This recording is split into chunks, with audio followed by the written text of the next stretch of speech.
What's going on, America? This is Kevin in Kevin's Corner, trying to make some sense out of nonsense.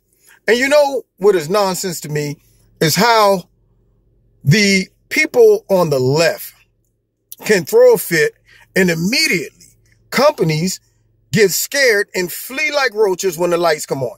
I mean, it's ridiculous how quickly they abandon people that are on the right commentaries and things like that. Laura Ingraham apparently said some harsh words to the little pompous David Hogg that is out there talking reckless to everybody else. But then when you say something about him, he wants to call foul and he wants to go run into the corporate sponsors. And because he has the support of the funky, dirty liberal media and those dirty Democrats, people listen because they know how to push that type of PR out into the public, and it scares corporate sponsors. But see, this is what gets me. I think that people on the right don't realize the amount of power that they have. Let me give you some examples. When the NFL started acting a fool and everybody thought, oh, Donald Trump called guys who take a knee son of a bees, and therefore that's going to be the end of him because that was such a racist statement, even though it had nothing to do with race. But they immediately thought, oh, this is it. And then all of a sudden, you've seen a big dive in the NFL ratings because it showed them how many people out there are still patriotic, how many people out there are not going to allow people on the left to just do what they want to do all the time without penalizing these corporate entities that encourage this crap. So when the NFL decided to go ahead and take a knee without all of the players, then their views took a dive.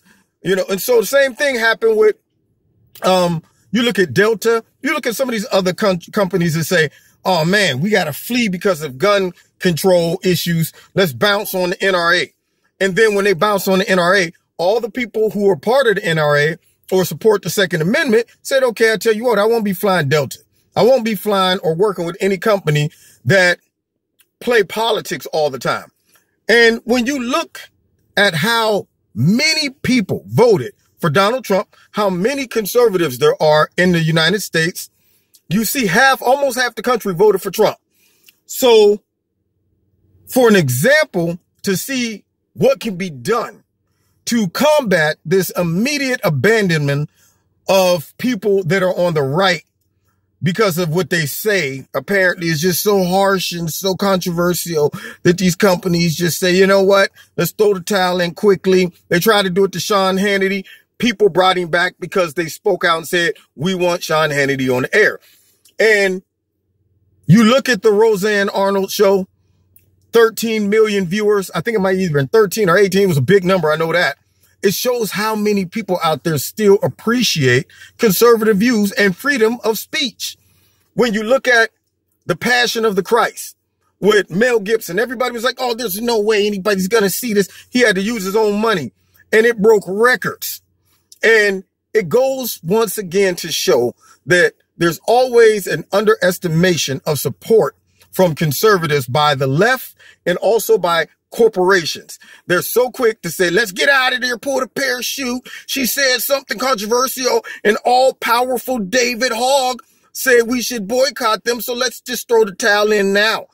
Well, the way we should fight back is every time a company decide that they're going to pull out advertisement because of freedom of speech or because a right-wing commentary says something that maybe hurt somebody's feelings, so therefore they're going to bail out, make them remember not only liberals support their company.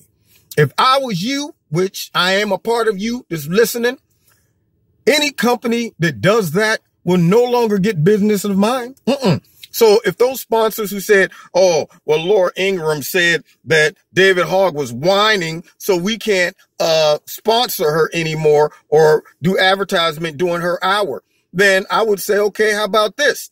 Let's show them that that's not the first go-to every time something seems controversial. Don't empower individuals to manipulate freedom of speech, freedom of expression, and silence the people on the right. And the way we do that is we say, y'all do it. We're going to show you that we have power too by simply not supporting your business. not watching whatever, not buying your product, not supporting your services, whatever it is to make you feel it, so that later on, when something like that happens, unless it's something very, very serious and obvious, but there's no reason to just say, you know what, she called this cat a whiner, and now we're going to bail out. That's not big enough of an issue to do that. And if we let that stuff go, eventually they will use that as a weapon every single time, because you know what the left does. Anything that does not line up with their ideology is racist, sexist, offensive, and everybody needs to be boycotted and silenced, the freedom of speech and all of that stuff. Well, we got power too. And our power is with the purse. Stop supporting these companies who do that. And they might, just might, probably not, wake up and smell the coffee. Now, you've been listening to Kevin's Corner, just giving you some food for thought. Check me out Wednesday nights in Kevin's Corner on my live radio blog talk show. Also, check me out on Facebook and Twitter if you want to support Kevin's Corners. There are links in the bottom. You can do that as well. Happy Easter. Happy Resurrection Day to everyone. I hope you enjoy it. God bless. We'll see you next time in Kevin's Corner.